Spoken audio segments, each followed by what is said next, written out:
Good morning.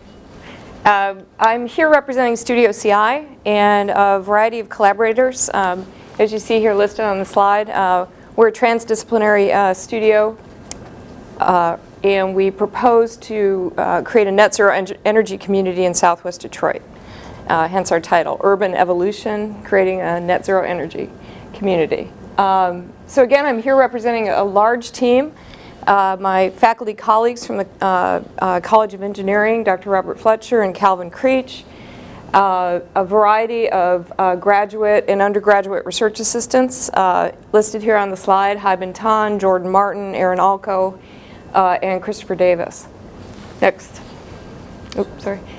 So again, we're a transdisciplinary team. We're a collection of architects, designers, engineers, planners, and we're interested in sustainable urbanism, and we ask ourselves about the role of density, net zero energy, and infrastructure in sustainable urbanism. We've been working in Southwest Detroit for, oh boy, about 7 years.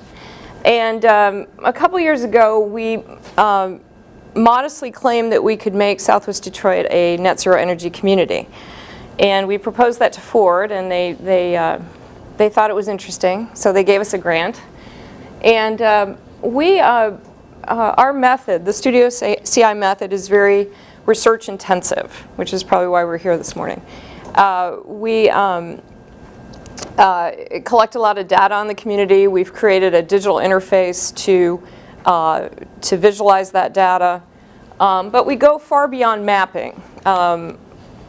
We look at a variety of metrics, we layer those metrics, and our objective really is to find what we call a convergence of intensity, which is CI, in case anyone's wondering what Studio CI stands for.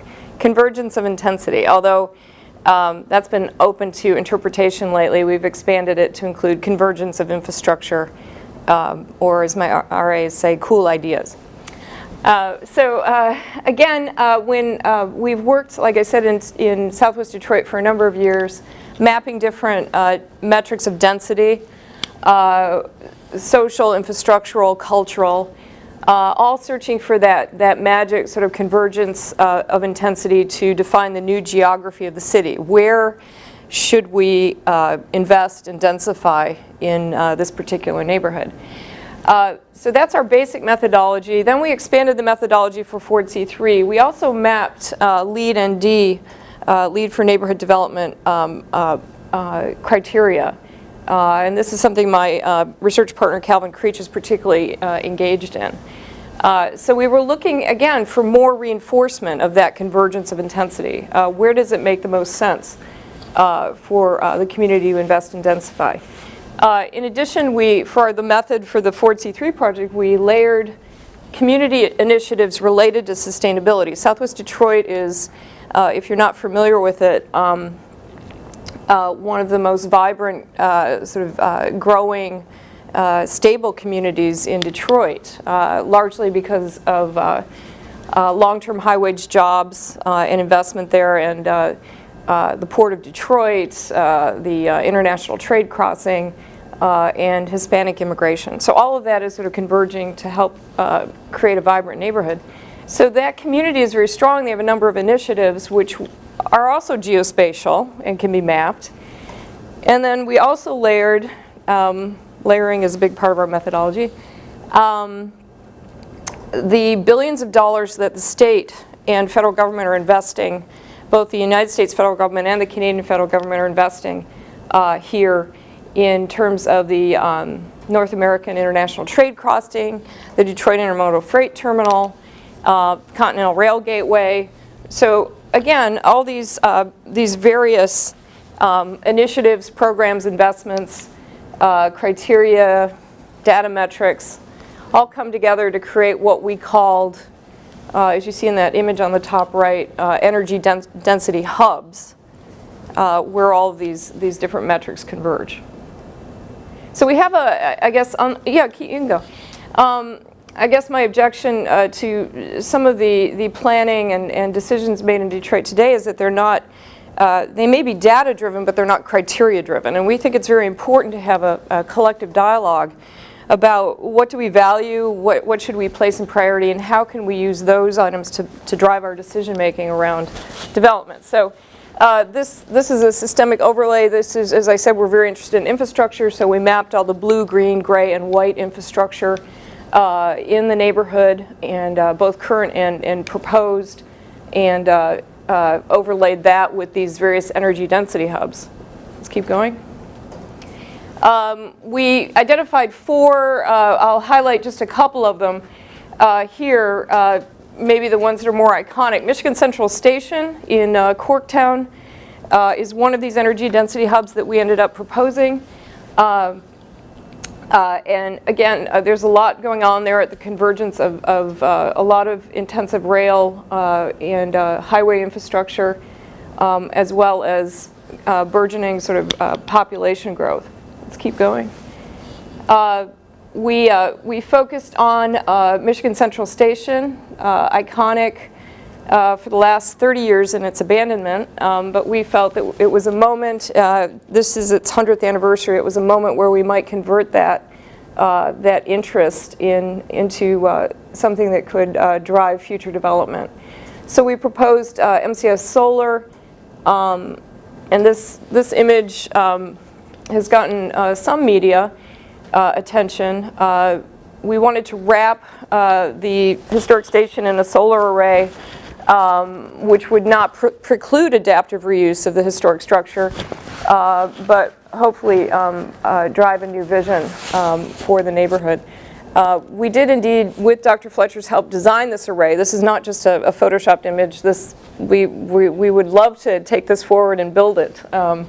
So there's a lot of intensive research, analysis and design that went into this, and this could, in the end, produce quite a bit of energy for not only the building but the surrounding neighborhood. Let's keep going.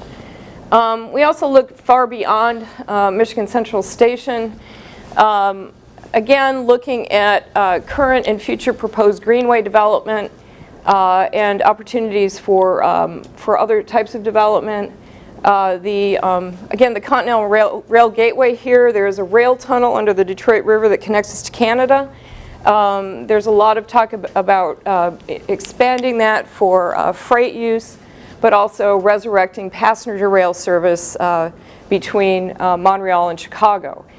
So if we keep going, we saw opportunities here, again, in support of sustainable community development to enhance that rail right-of-way with intermodal transportation and non-motorized routes, bicycle share, car share types of, let's keep going. Because Ford, our funder, is particularly interested in urban mobility. So here you see some images, again, of the vicinity of the Michigan Central Station, the existing condition today, and our proposed net zero energy vision, focusing on leveraging the rail and investment that's going in there to generate targeted mixed-use density in the area. Let's keep going. In a parallel track, we were, of course, our goal was to prove that Southwest Detroit could be net zero energy. Give me the card if you want me to stop. Dr.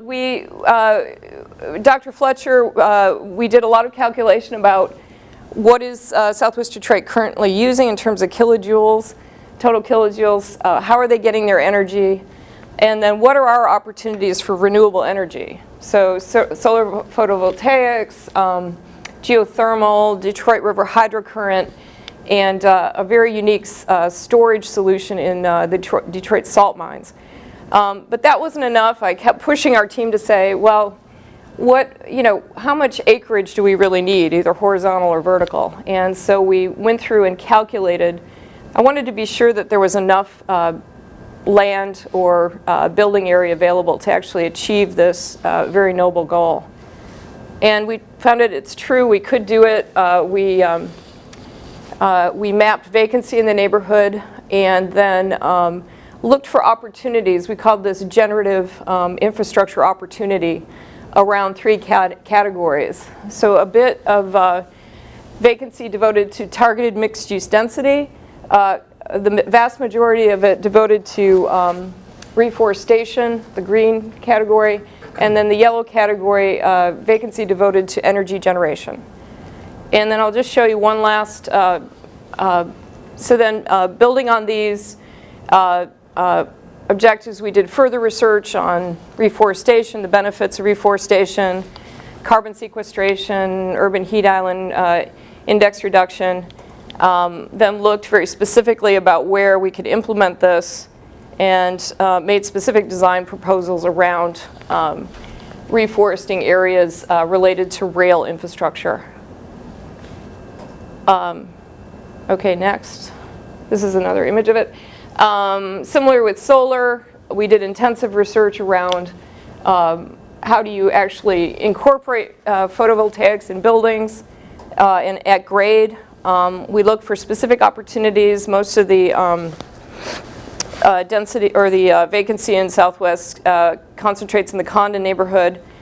If you go to the next slide, ironically, in addition, adjacent to these vacancies are large-scale partners like DT Energy, ThyssenKrupp Steel. We thought we could leverage that proximity and generate some solar energy farm partnerships in these neighborhoods, as illustrated here. And then lastly, also leveraging partnerships, create an institute that Lawrence Tech would lead in renewable energy, partnering with the neighborhood and the Detroit Public Schools to create what we're calling energy farms and outdoor classrooms in these depopulating neighborhoods, not only generating energy, but perhaps a new economy that would engage the citizens of the neighborhood.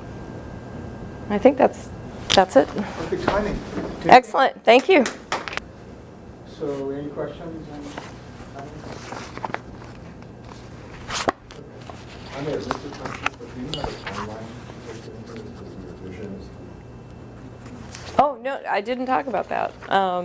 We are, right now, we're looking for partners for demonstration projects, but working with the community and trying to find other funders. Ford is interested in leveraging their investment in our research and engaging other partners. But in terms of, you mean, how many years would it take to get them to net zero energy, or just where do we go next? Or? Let's go with where do you go. Yeah, that's it. Yeah, and I mean, the Energy Farms project, that last one, Natalie goes back one slide. Sorry, thank you, hon. This is the one which I think that I and others feel is perhaps most promising because it's of a scale and has a lot of potential in terms of partnerships and funding. And we're right now I'm concentrating on this, trying to get this one to move ahead. But I think there are a variety of scales. Certainly if you look at a neighborhood that's 20,000 square. Or 20,000 acres, 19 square miles. There's a lot of, there's like sort of big picture as well as these, actual action plan projects. And how do you decide the right neighborhood? Because I imagine that you were talking about kind of community involvement and you were talking about classroom and educational activities. Yep. And there's probably some settings that would support that more readily than others. Yes. And so how do you measure, I guess, that support structure, which maybe is a little less quantifiable than some of the other support structures that was more qualitative, right? You look very carefully at some quantitative data sets to determine whether this is possible. Mm-hmm. Now you have to shift to more qualitative measures to understand whether the community is ready to support or can support such an idea. Correct. And again, I mean, I think that's one of the sort of the serendipitous qualities of our method. There's a abandoned school, the Biddle School, which we're proposing for an adaptive reuse, and there's an active Sampson Weber Academy here that's focused on training high schoolers in fields of technology. So, again, it's very, so I agree with you, but no, you didn't need it because you had built-in obvious, No, well, and I just, right. I was racing through, we not only are we interested in density, our graphics and our projects tend to have, our be pretty dense, so I couldn't get everything out. But yeah, Detroit Public Schools, I think, would be a very important partner in this regard.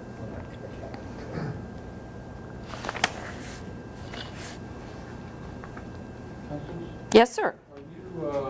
is it your intent, longer range, to stay in this particular part of Detroit and move from research to implementation, or do you see replicating your study methodology, your research methodology in other places? I really appreciate that question. I've been actually trying to get out of Southwest Detroit for a long time. I think that I keep arguing our method it's replicable. It's, you know, and it can be applied in other neighborhoods and other cities. You know, so I'm very much interested in moving out. But I think, you know, at least to date, the energy and interest has been there. But I think maybe there's a moment now with Detroit Future City. You know, perhaps if we can get in front of the right people. You know, but I'm anxious to move out and into other neighborhoods and other cities. And then of course you have to reach the balance of how much time do you spend on implementation versus how much time do you spend on new research. And Right. do you have a way of approaching that? I mean, assuming No. that in both places, I guess you have a way of approaching it. Right.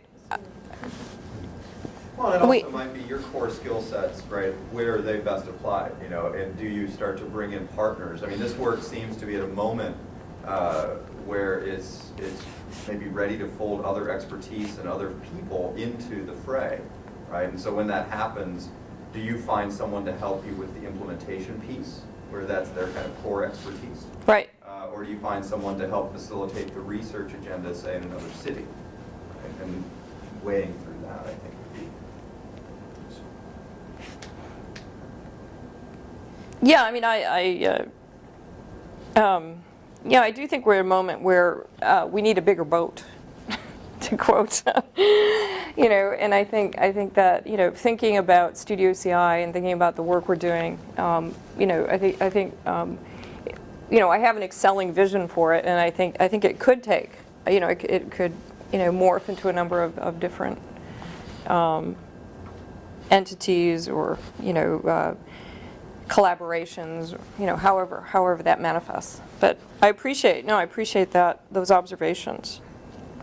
So I'm Natalie Haddad. I'm here representing the Make Lab, and on behalf of Jim Stevens, who couldn't be here today, I'll be presenting the work that I've been directly involved in over the past 3 years that the Make Lab has been around. I'm going to begin with the machines and outreach that we're involved in. The Make Lab was founded on the idea that the industrial age has provided us with a separation between design and making, and the goal is to try and bridge that gap. With the advent of the digital age and the democratization of digital fabrication equipment, accessibility has become more present, and we've been working to design and develop our own tools so that we can better work within our means. And we've been invited to the Balkans for the past 3 years to provide workshops. And the initial year that we went, Jim Stevens was over there teaching the workshop, and the students were working digitally, and they were sending the files back here to Southfield, and I was producing them, and we were showing videos of the models being produced, but they didn't have the full level of engagement. So the next year going back, we were working on developing a CNC that would fit inside of a suitcase that Jim could take with him and allow the students to directly engage with the process of going from the digital to the physical aspect of making. So we began digitally designing the machine and working with the limitations of that the suitcase encompassed, as well as being lightweight and being able to travel and immediately set up and assemble and run. So working with the disassembly and how to secure it as it travels was a big problem for us.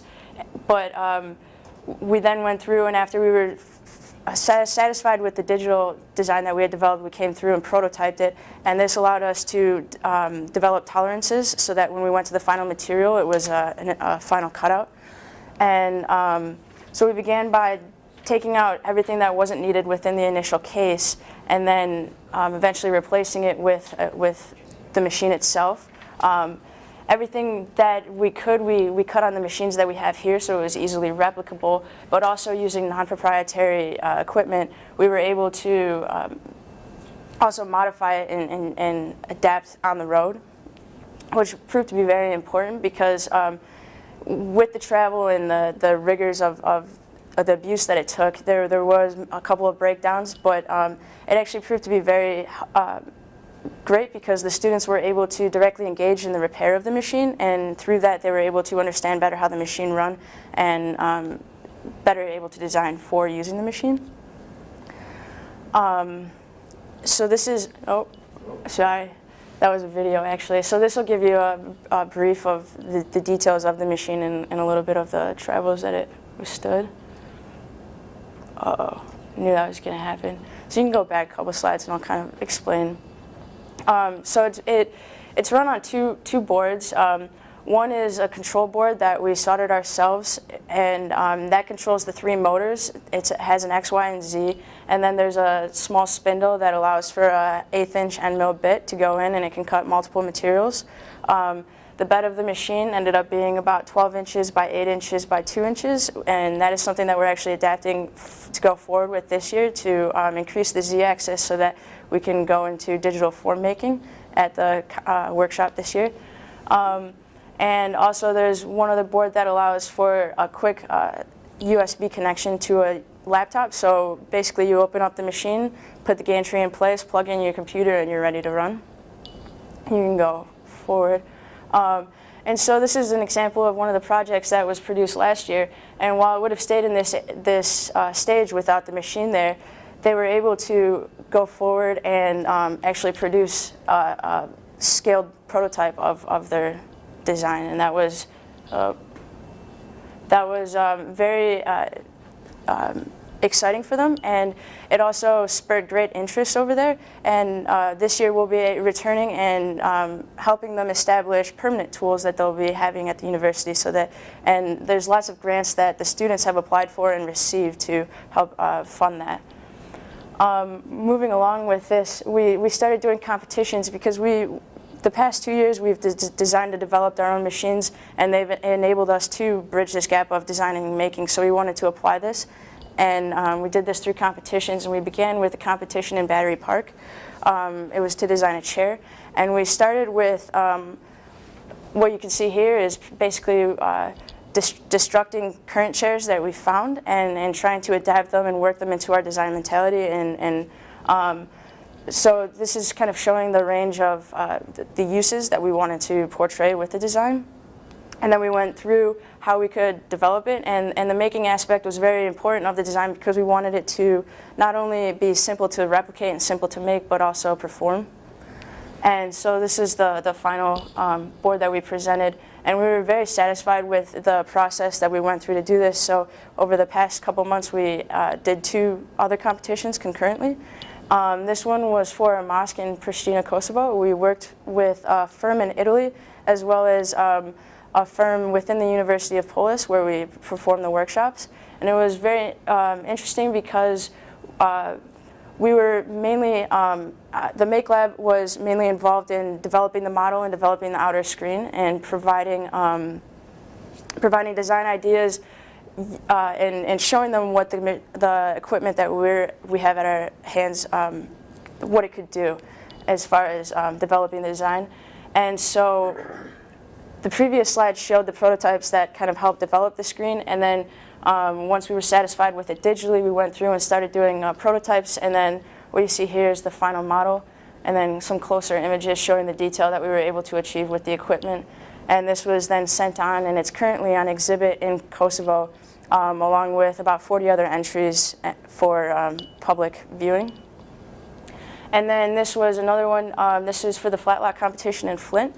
We began working with the materials that we knew we were comfortable with and kind of stretching their limits. And you can see how the making aspect directly established the design. Through prototyping this, we were able to determine how far we could span, how the materials would react, and while we didn't win, we're satisfied with the transition and again the process of making and designing at the same time. And then this is directly moving forward with going into real projects with clients. We're working on a conference room right now for a client who has a product design space, and they have a workspace and a workshop space, and they need a private space to have meetings. And so they're growing, and the idea was to have this movable conference room, and this is actually only 2 weeks in the making, but we're working with designing the structure so that it could be easily assembled when we arrive there, and they could also disassemble it and move it around. But also the efficiency of, we have control of the efficiency of how we produce it, how we fabricate it. So on the lower right, you see some of the cut sheets for the structure are correlating in the scraps that remain. We're putting into the siding of it and allowing that to inform the design. And so that's we're looking into bringing lighting, trying to protect the conversation within the space, and allowing for a comfortable conference area. So this is just some of the diagrams that we've produced showing the application of materials and trying to emphasize both the making and the design aspect that we go through. So that's mine. Thank you. Any questions? So what's your next project or competition? Next project, well, the competition's finished up about 2 weeks ago, so we're taking a little bit of break. Competition for next year? Not at the moment. We're working on the conference room, and I'm actually we're working on updating the suitcase CNC, and we're making another suitcase CNC to take to Bolivia with us. And we have more work with this client that we'll be producing, and there's a couple of other projects and possibly other competitions, but nothing set in stone at the moment. I just want to start my remarks with, I can't help but think of Rochelle Martin at a moment like this, our dearly departed colleague. She died about 1.5 years ago. Research was a very important part of her discipline and trajectory, and she helped me significantly in my research, or not my research, but my creative activity. She was a great support system. Also, as you will see in these images and hear my words, I've traveled tens of thousands of miles over 5-6 years in about 3 different continents. I shouldn't say about 3 different continents, just numbers of countries. And I've shared this particular presentation with hundreds of students from Lawrence Tech and some other schools as part of our study abroad program. So the purpose of this paper is, and when I deliver it to students, is to get them to see a little differently when they are traveling. And so if you don't know who I am, and there's some people in the room that I don't recognize, I teach photography and design at this college, and a strong supporter of study abroad as an enhancement to their education. So that being said, I'll begin. My creative work lies somewhere between thinking about this moment in time and the past. Where they collide becomes the point of interest. An image in thought and sight forms a construct that can move forward, that can move beyond the simple and thrust us forward. Arrive. According to Louis Kahn in his speech delivered to the AIA in Detroit in 1971 on the subject, the room, the street, and the human agreement, he describes the street as a community room. This room is where distances between places are connected, where the sense of space is contained at the scale of the adjacent rooms.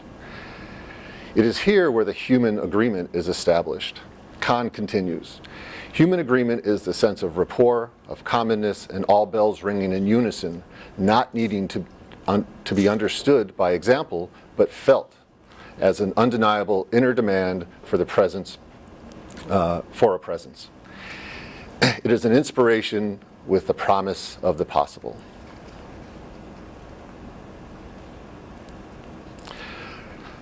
Nothing is experienced by itself, but always in relation to the surroundings of sequences of events leading up to the memory of the past experiences. Kevin Lynch.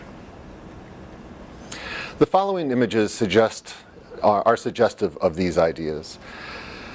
The spaces are created within the views forcibly organized by the relationship of the perspective of the room of the viewer in the rooms that offer an understanding of space. The poetics of these spaces are the sum of light that define these points of view of the observer and the moment. The images connect our sense of place with the moment of observation. I sense threshold, light to silence, silence to light, the ambience, inspiration, wherein the desire to be, to express, crosses with the possible. When you close your eyes and picture the most beautiful place in your mind, what surfaces? The answer is frames that are affected by sensory stimuli, connected to a particular time that resolve and clarify the moment. For a brief time, an emotional response is recorded. 0. 0 is where we begin. We find a point to depart from, and that point is 0. 0 is the start of each and every moment. The trajectory creates the relationship between 0 and the infinite number of possibilities towards a destination. Along this line, a path is cut that becomes a demarcation of time. It defines the spatial experience that moves along with you, a shadow of sorts, as you move. These moments are preserved in memory. Start again. Slowly collect these brief moments, string them together through a path of time, and enhanced by the rhythm and cadence of your heartbeat. There are solid moments that paralyze and fleeting moments by which we find freedom. I want to talk about those moments in between. That is, the time when the gap closes to the point of uncertainty. We recognize ourselves in these moments. They define our being, and they are where we look to establish a footing in reality. As the moments slide past, the selection process becomes the important part. Oops. A good environmental image gives its possessor an important relationship between himself and the outside world. Move forward. Slow. The sidewalk sets the stage for the dance, a layered, dense, rhythmic movement through the city. We understand that this dance requires observation. The sidewalk provides the interaction of strangers. What is needed is the set, the context. How does the observed and the set intersect? The city provides context. The arbitrary collection of objects are collected by the camera and offer the viewer a refreshed context of the city and its place for the dance. Moving forward, there is a point to the direction of travel. The rhythm of the pace is the cadence of the steps. Your eyes move from side to side while your head leads. Control is relinquished to the density of the environment, people, visual stimuli, and obstacles. Your pace is slow, referring each glance as a record of the pace. It is slow, calm, and deliberate as the flow of the dance. Fast. The edge is near. Forward, the only option. Distraction exists only in the mind. The purpose is resolute. The destination is the image, the collision of speed and thought. Speed matters. Fleeting images filed. The treasury of shadows. The treasury of shadow, lying in the ambience. Light to silence, silence to light. Light is the giver of presence, casts its shadow, which belongs to light. What is made belongs to light and to desire. More engaged. As you dash up the stairs, moving from one frame of mind to another, you see shadows cast on the wall. Your thoughts of heading home, cooking, or meeting your lover for a drink quickly slide aside to thinking about the cast of shadows, bits of information about what might lie ahead, outside, above ground. That elusive image only triggers a visual in your mind. Still, you are visually aware of the moment, so not to make a misstep. Perception is not just a matter of biology, psychology, or personal history, but of cultural formation. Working your way through the city, something crosses your mind. The sun beats down, the sounds are harsh.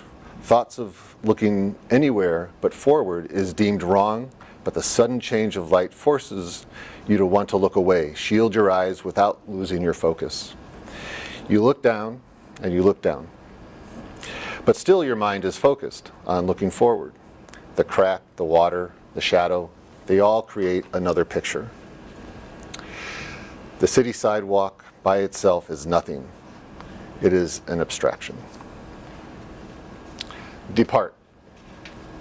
In Italo Calvino's Invisible Cities, Marco Polo, speaking to Kubla Khan, remarks, memories, words, once they are fixed in the words are, memories, words, once they are fixed in words are erased. Perhaps I am afraid of losing Venice all at once if I speak of it. Or perhaps speaking of other cities, I have already lost it little by little. That's from Invisible Cities.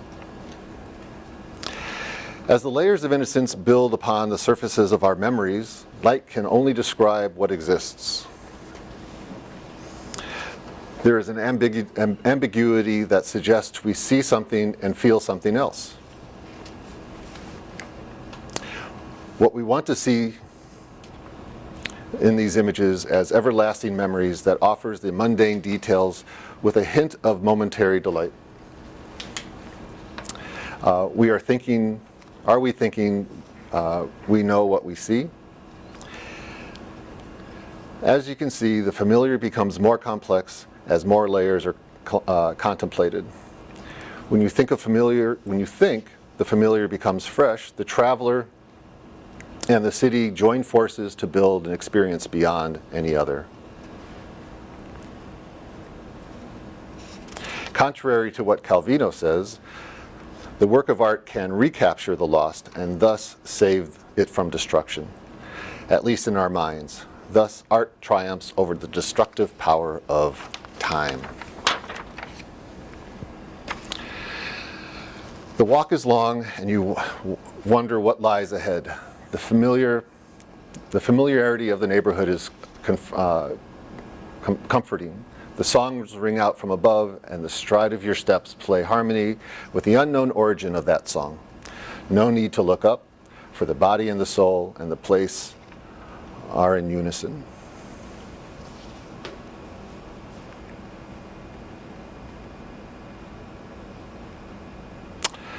What is the city? Consider this for a moment. Anxious city, city of bits, compact city, dead city, edge city, fantasy city, kitsch city, network city, survival city, and unknown city. The city is a place for discovery where edge becomes obscured by light, sound, smell, texture, and purpose. The scale of the city is flexible, overwhelming, and intimate. You retreat within your thoughts, looking for security, but always taking risks and searching. The magnification of the city is reflected in the intimate experiences. Those moments are the summation of the vastness of what the city provides and the intimateness of the traveler's experience. Ultimately, I am trying to figure out who I am and given the city and the connective tissue that is the product of the human desire to create relationships, provide opportunities for social interaction, and stir imagination, I am constantly seeking ways to visually explore my relationship, as intimate as it is with the immensity of the daydream. Remember city, or remember zero? That is where you begin. You find a point to depart from, and that point is zero. Zero is the start of each and every moment. the trajectory that creates the relationship between 0 and the infinite number of possibilities towards that destination, towards that answer. These images are not Eugene Atget's, for Atget was searching for the silence in the complex Paris. This work takes the silent, intimate city and explores its complexity.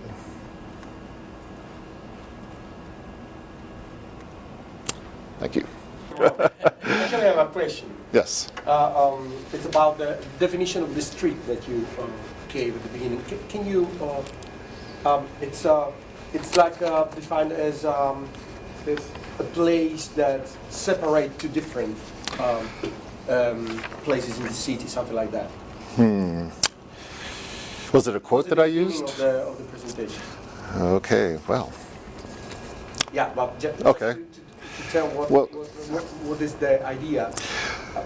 Well, the idea of the street and the sidewalk, I would try to maybe suggest that they're similar. To me, it seems like it's a way to stitch areas together, and is to provide a platform by which to observe, but also to engage.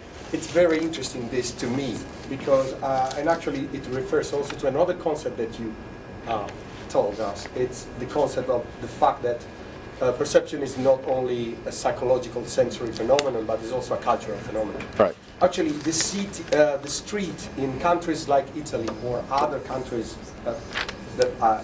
that I know is not a link between two, not only a link between two places, Right. but is a place in which people stand, in which people talk. Mm-hmm. And this is very interesting because it's not like that, for example, I think, in the United States, in which people use the street to go from a place to another. Right. Right. So I think you are absolutely right in pointing out that perception of images, in this case perception of cities, is a matter of cultural Right. experience. Right. So I wanted really agree to. with what I you appreciate that, and I'll be on sabbatical next year, and this is just the beginning of the research that I will then continue to do. And my initial plan was to travel around the world to make these observations and be a part of that network of those cultures and put myself in uncomfortable and unknown situations so I can observe in a neutral point of view. But I've been reconsidering that, well, considering the politics and the edginess of life elsewhere, and I was going to begin to explore it in smaller cities across the United States to see if, in fact, that's true, or if we're just making those assumptions because of where we live here in Detroit or in New York City or Chicago. So thanks for the observation. Oh, okay. I Yes. noticed your photography was very,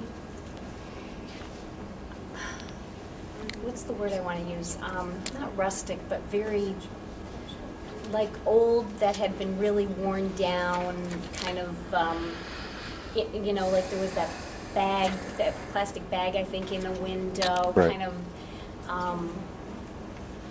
that kind of imagery, and focusing in on that. And so what is the goal of your study? Well, I chose these images, and they may be indicative of all my images. This is one. If you were to look at my visual arts and sculpture, it's different than perhaps this is. Okay. But I selected these specifically for this thought, and that they are glances that maybe we could just whiz right by as we're moving as we're using those streets and sidewalks from point A to point B. But I'm trying to slow.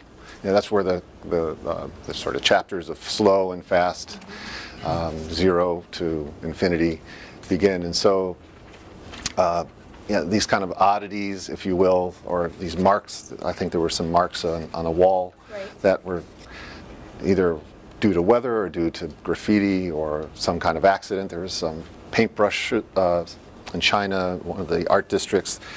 You saw a wall that had paint splattered on it, and it was from artists who were doing ink drawings and just splashing this, and that becomes part of their everyday life. But as somebody who's ultra observing, being out of that culture, I thought it was important as Has a part of it. different- Yeah, that's a different angle. Which is why I wanted to go to different cities in different parts of the world, like in Ethiopia, where I don't have any language, I don't know anything about the landscape, Okay. but I heard they have good food. You gotta go to Italy too. I also have a question, and it's related because I have seen your work, and you never have people in your. You know, I thought about that as I was sitting here. And so, in a way, you are talking about the definition of the street, and if it means that people go from a place to another, or if people stay around. But then you never really actually use people Right. to exemplify or to demonstrate or document what you want, what is your hypothesis, I guess, or what is your thesis. So can you tell us a little bit why? Well, it's, What- again, it's probably specific to this, and maybe throughout all the work that I've done. Well, I'll address this presentation first, in that this is my point of view. So it's a first person, I am the subject. Though I hope that it's more global than that, and that you can find yourself as that person who's observing or engaging in those places. I think perhaps the only time I've used figures in my artwork is when I've used blurred figures that are really abstracted, but you have to really find the, recognize the human figure, you know, from what we know. I hate to use the word intuitively, but instinctively, maybe that's it, that we see, oh, that must be a hand, but it's just a swoosh. So, I have a kind of a fairly straightforward research application that I've been working on. I'm currently a designer with Rossetti. I do sports architecture. I started with them a couple months after I graduated last year. For my thesis work, I was really interested, you know, before I started with Rossetti, I was really interested in applications of parametric tools in architecture. And how can we start to develop these applications beyond form finding? Can we really start to kind of harness the power of parametric tools in architecture?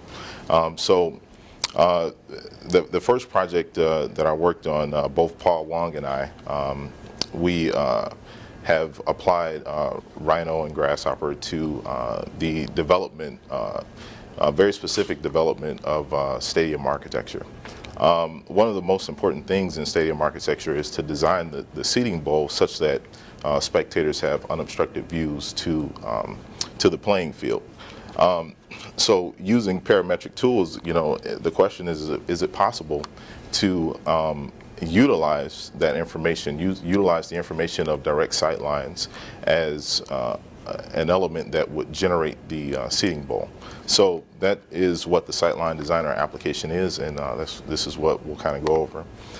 It's still a work in progress, so you'll kind of see more working documents as opposed to a polished presentation, but you can play the video.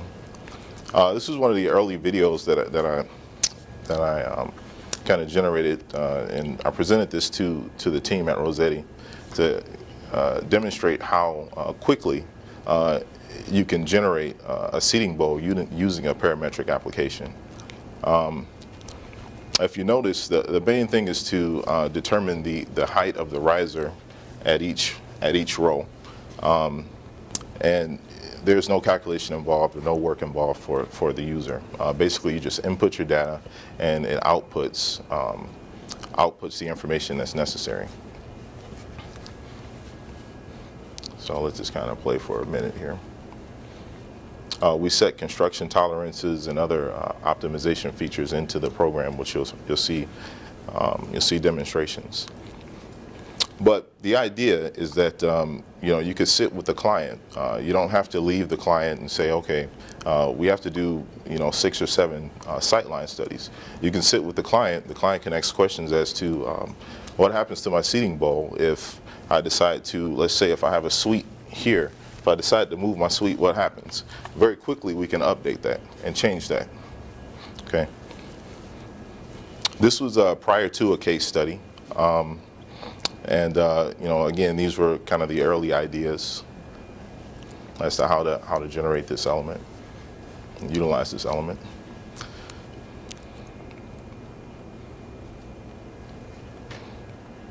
And this is real time what you're seeing. This isn't a fabricated video. This is real time, how quickly you can generate something that normally would take you possibly a week, you can generate in less than a day.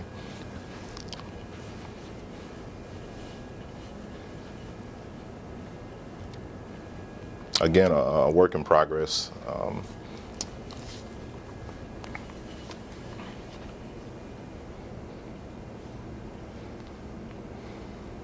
One of the difficulties with this project is that there aren't many people at my firm, and really that are, you can go to the next video, that are familiar with the use of parametric tools such as Grasshopper and Rhino.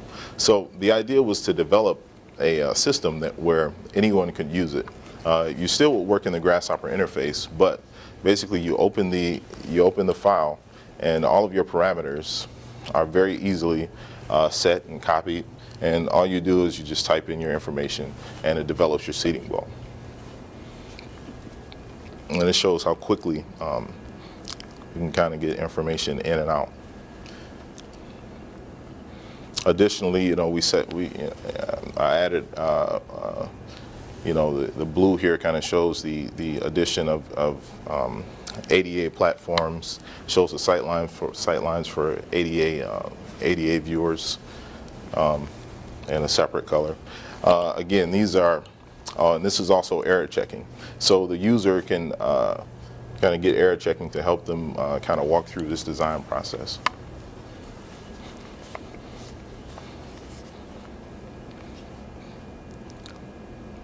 Again, these studies are prior to any case studies, but at this moment we've probably applied this tool for client presentations for about seven different stadium and bowl studies. And it shows how accurate the parametric tool is in terms of giving you an output of issues or problems that you have when you cross just a single point. So it gets down to a very high level of accuracy. And additionally, all of the parameters that you input, the parameters can be generated from your building codes or any other kind of information that. Okay. So we don't have to keep going through this. Let's open the PowerPoint presentation.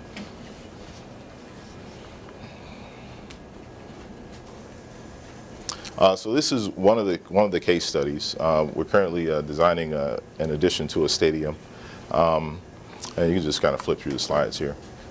This is the existing stadium. Again, this is a work in progress that we're working on.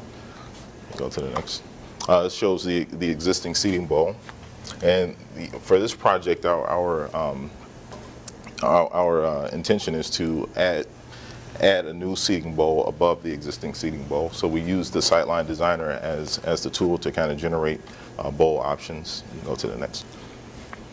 And you can just kind of flip through these. Again, these various kind of sectional profiles could take a matter of days. And this is something that we generated in a matter of maybe 2 hours or so. Okay.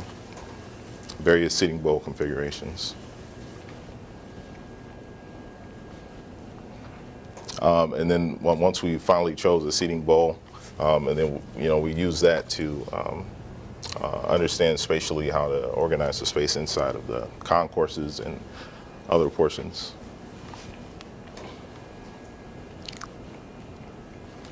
Here's your existing seating bowl at the bottom, and all of this is the temporary elements that we generated with the Sightline Designer. And that's it.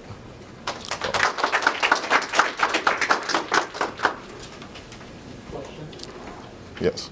Pierre, this is probably an obvious question, but have you and Paul applied for a patent? Yes. You have? Yes. Yeah. Mm-hmm. How did you identify the market need for this product? It's time.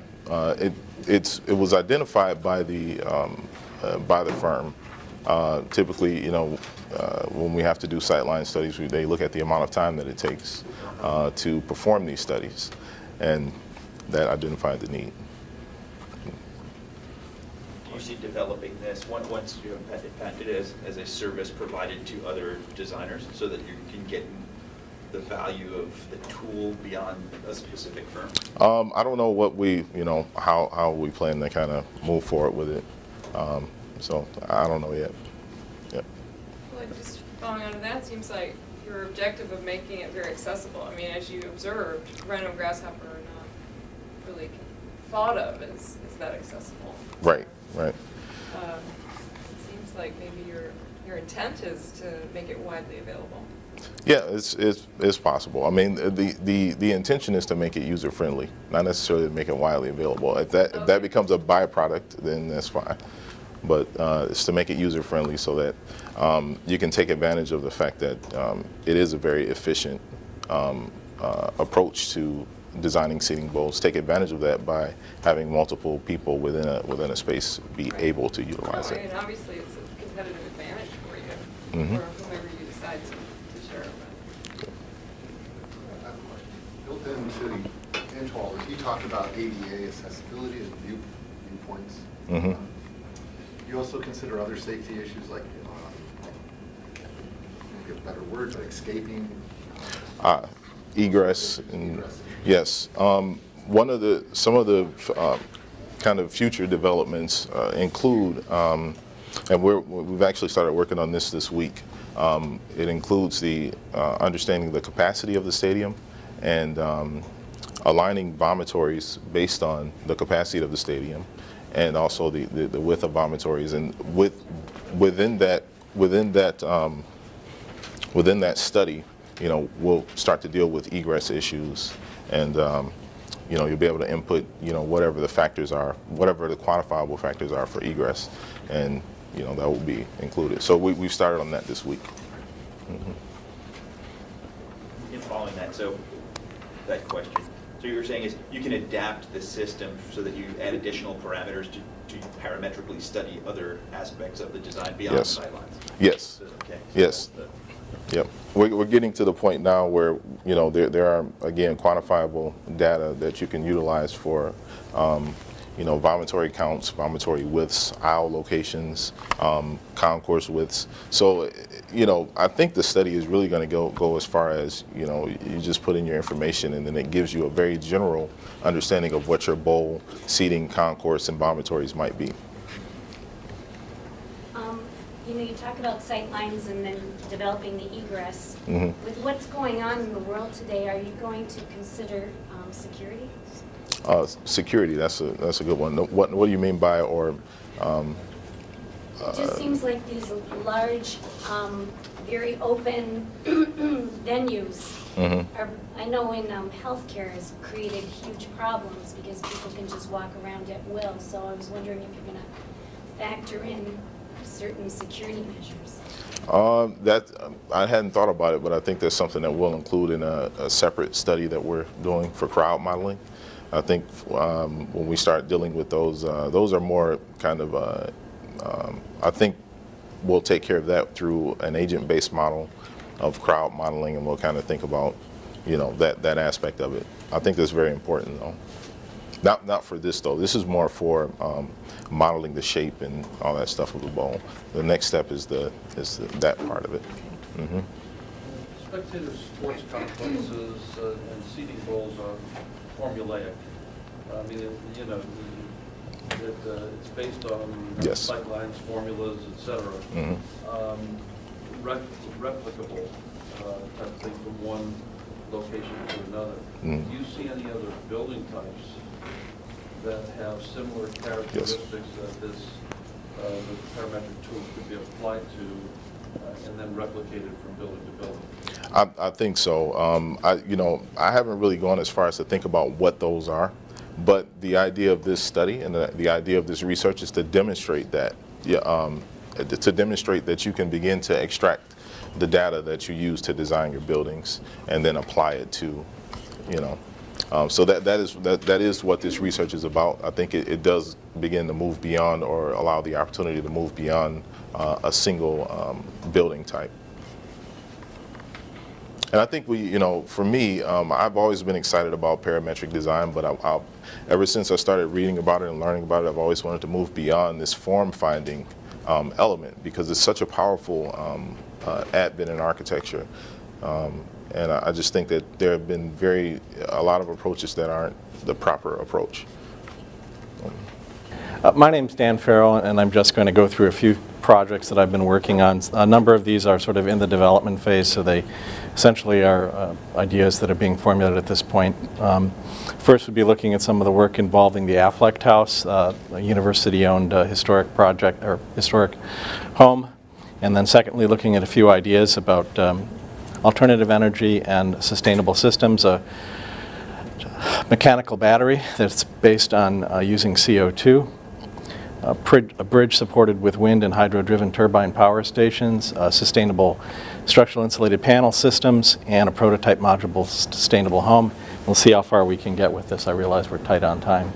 So if you can flip to the next one. I've been fortunate to be with a group of individuals, the Affleck House Restoration Committee, since about 2009, with the help of the Dean, working predominantly on the restoration of the Affleck House. And one of the initial phases that started off this project was receiving an MAF grant, Michigan Architecture Foundation grant, in 2010, involving the work of restoring, replacing furniture, and addressing some issues with the interiors of the house.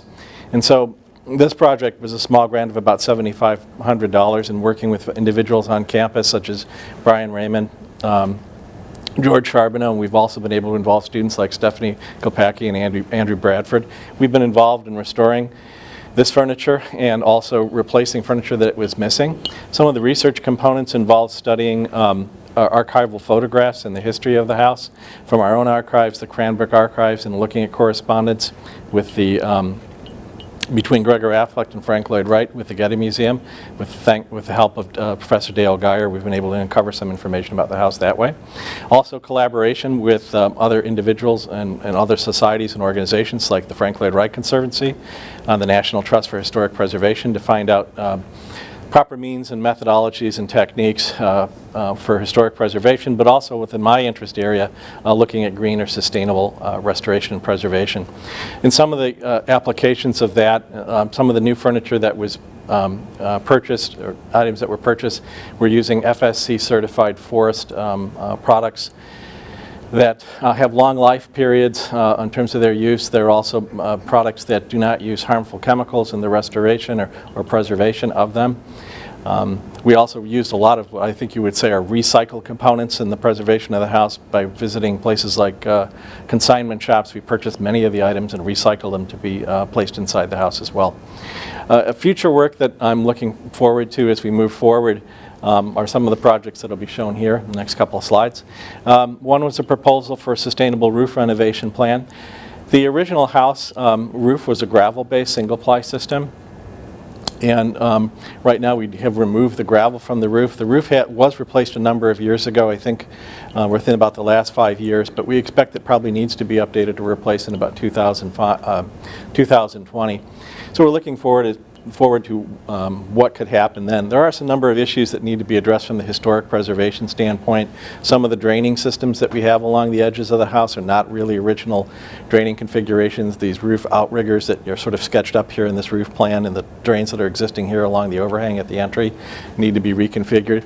Also, the house had, originally by the owners, the Gregor and Elizabeth Affleck, they had a wood deck on the upper level of the house. They actually could access the upper level of the house through a set of stairs. So looking at some of the new sustainable products, again, this is a modular deck tile made again of this sustainable FSC certified acacia wood that basically can be placed or dropped on an existing roof system. So we're looking at that to replicate that wood deck that was there.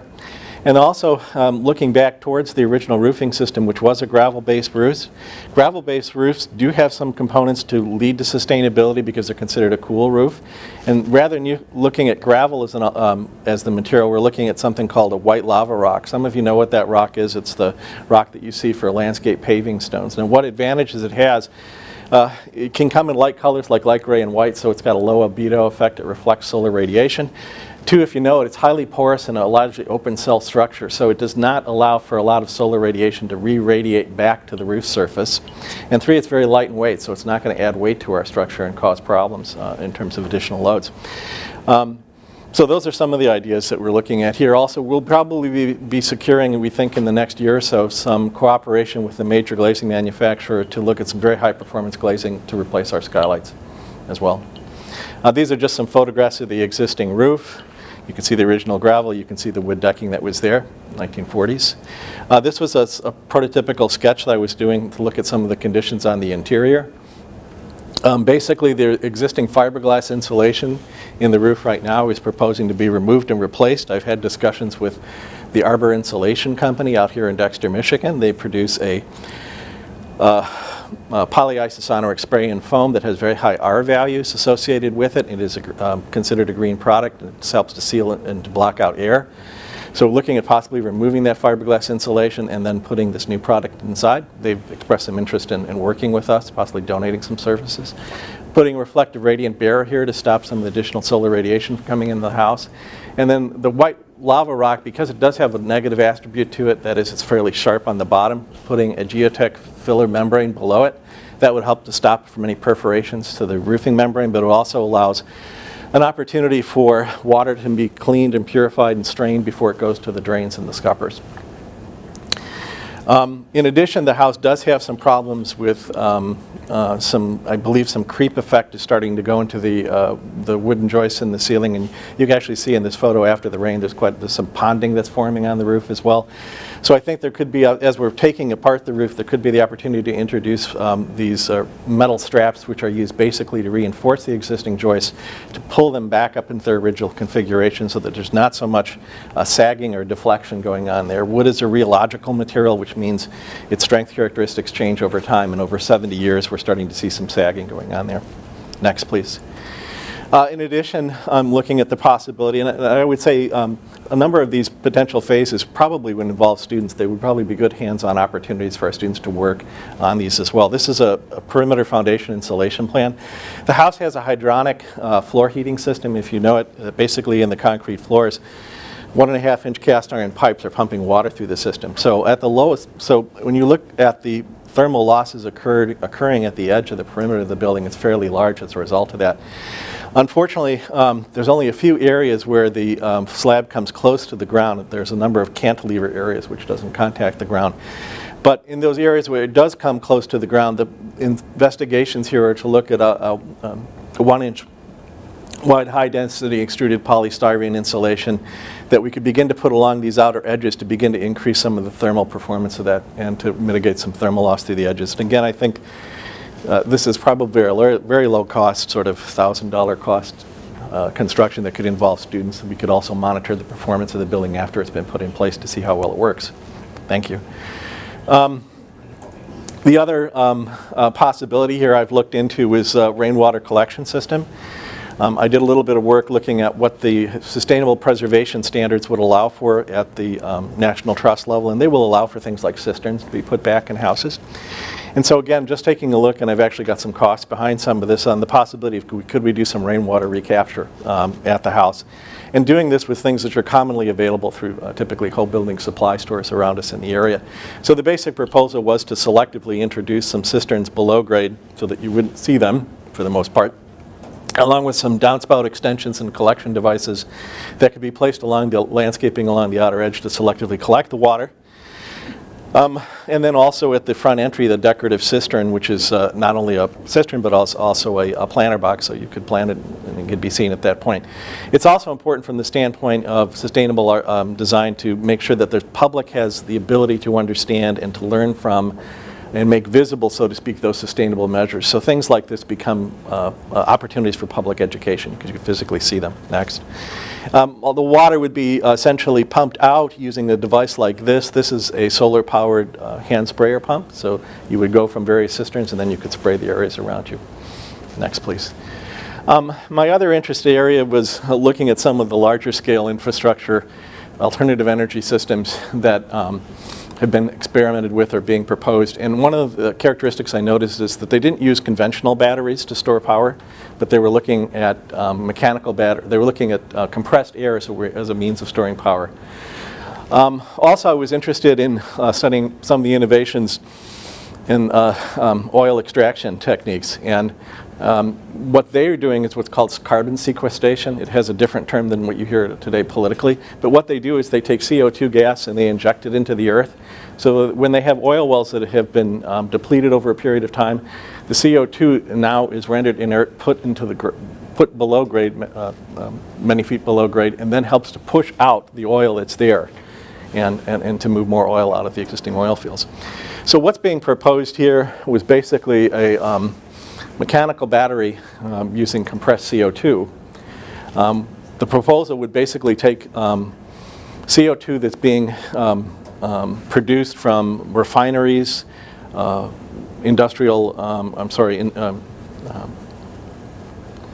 utility plants that are coal burning, for example, extracting the CO2 out of the stacks using windmills because they're a natural pumping device, pumping them into two pressurized and ballast system tanks. And I'll just kind of explain this initially. There's two elements that make up these tanks. The first one is the tank itself, and then inside that is a compressible ballast system, basically like a large fabric-type high-strength liners. Now, these liners are used today to collect water, to collect fuel, and they have fairly high-strength capacities associated with them. So to sort of schematically look at this, imagine that this CO2 is being extracted with windmills and it's being pushed into these two tanks. On one side, it fills up the ballast, so it puts a highly pressure condition in the ballast, inflates the ballast here, but the tank is at a negative value for pressure. On the other side, you increase the pressure in the tank, very high pressure in the tank, but the ballast, the expandable ballast, has been collapsed. At some point, you have two valve releases that are connected here through a turbine. Now imagine the turbine's like a water wheel. So you're taking the high pressure ballasted tank here and you're moving it into the low pressure void on this side, and you're turning the wheel. On the other side, you're reversing it. You're taking the high pressure air from this tank and you're moving it into this region here, which is the low pressure tank. Now remember, this is being compressed, this is expelling air here, this is being, and as air is coming into this ballast, it's expanding, so of course this air is now moving in here to fill the void as this contracts. At some point, these two pressures essentially stall, they equalize. So there's a third tank, which is referred to as a booster tank, that helps to complete the cycle. And these cycles will reverse themselves in order to keep the system going. Now, the booster tank needs to be filled, and of course, it would be filled again with more CO2 through the windmill turbine pumps. So these are the initial ideas of a possible way of taking CO2 out of the atmosphere and possibly putting it to use or to work to create energy. Next, please. I've also been interested in energy efficient alternatives for existing infrastructure. And this is some observations I've made of some of the developments in the wind turbine industry. They're becoming smaller and more efficient every year. So I was looking at possibilities to incorporate some of the existing infrastructure to support these wind turbines and generate energy. If you can imagine tall or very tall and very long bridges over large bodies of water have some inherent characteristics to them. One, they're in an area where there's fairly low wind resistance and obstruction to wind, and because of their height, they might have some higher velocity winds than normal in the area. So the thought was basically to place a series of turbines underneath a bridge and then to create what's called an augmenter, and this could be like an airfoil type shaped element out of very thin fabric membranes that would increase the magnitude of the wind flow as the wind was moving underneath the bridge, turn the rotors and generate power. A number of these bridges are also at points where they need to be restored or repaired because of their age. You've heard a lot about that in the news, so I think that one possibility for these sorts of ideas could be worked into the restoration or repair of some of these existing infrastructure and bridges throughout the country. I've also been interested in some of the new and innovation products that are available today within the construction industry and without. Some of you might be familiar with cardboard pallets. Many years ago, most of us always saw pallets being made of wood, but now they're being made of cardboard. And so the question was, could we actually do something with them in terms of a building assembly? So looking at floor systems and possibly wall systems that would use cardboard pallets as the basic structure. And then again, use an Icene expansive spray foam insulation as the insulation medium within that. So another example of this SIP type system. In this case, it's using wood, but we're looking at changing some of the characteristics of the profile of the SIP. Cement board is an exterior finish because, again, of its sustainable characteristics, high degree of durability. Wafer board because it uses, as a substrate, because it uses recycled products and renewable resources. And using paperless drywall on the interior because we're concerned about mold, for example, and indoor air quality issues associated with that. Lastly, taking a look at some prototype modular sustainable housing. I've been interested in developments that I've seen recently in modular and sustainable housing, as well as component-based methods of assembly. And so this is kind of inspired by sort of the solar decathlon type projects that you see universities being involved with. But this is basically 2 modules here that were proposed at 12 by 40 feet. And the reason for that is they're something that is highly transportable. They're made of some of the types of systems and assemblies that I just talked about a moment ago. They're put into configurations that are generally flexible. It can be reconfigured quite easily. In addition to the modules that you see here, the basic proposal is this idea of a house that is made of interchangeable parts. So for example, let's say you're a retiree and you're someone who likes to travel. This would actually be a module that could be portable. You could move it to other areas of the country, and yet you could come back and live out of that smaller module and then come back to the larger module where your home is later. So thinking along those lines, I had to reconfigure the module, getting it down to about 8 feet, because therefore it could be portable and moved by vehicles and trucks, as opposed to these which could not. So I looked at smaller versions of this as a way of increasing the portability and reducing the dimensions of it. So now you've got a smaller version and a larger version. Looking at how these can be assembled in different ways, and the fact that you could actually change the surface area to exterior envelope properties of the building based on climate conditions. So rather than putting them together, you could actually sort one of the elements out and put it apart. In this case, it's separated by a deck area. And then looking at alternative types of living conditions like an in-law apartment or a returning adult child, now you have the opportunity to have sort of a small apartment unit for an individual like that within an assembly like this. These essentially are 3 modules, a total of about 816 square feet, connected with decking material that uses recycled content, high degree of durability, like the plastic and wood recycled products. Again, using cement board, for example, on the exterior, integrating this with a adjustable PV and system to generate electrical energy, as well as evacuated tubes to generate hot water or heating energy on the interior. Exterior elevations incorporate the use of shutters that basically can seal up the windows and close the windows to improve the thermal performance of the structure as well. So that's about it, hopefully. Thank you. Funding for something like this, I would see possibly collaborating or working with a group like a manufactured home company. So. Question? I guess a very specific question about your movable unit. Right. Is how John and I were talking about, whispering about this, is that, do you figure in the material choices, you figure in vibration, the stress and strain of joints? In moving. They're not at that level to be designed, but you would have to address those issues, and I realize that some materials are inherently brittle. You'd have to think about that, take that into consideration. The other issue is weight. Actually, some of the assemblies here would not be wood, but actually would be cold formed steel to reduce their weight. That also would address the issue of indoor air quality because it would be mold resistant. So, go ahead. Have you with any papers, delivered any presentations, like dissemination of some of these ideas? Have you plans to do so? Not these, but some others. So. On the bridge projects, the turbines, Actually, I'm sorry, the bridge idea was delivered at ASHRAE conference. Sorry, go ahead. did you factor in any power source or any energy source through temperature variation? Water is cooler than the air. Is there any kind of captive energy there that you could use? Well, there are people that have worked with the idea of creating hydroelectric turbines through river flow. Yeah. Or just air change?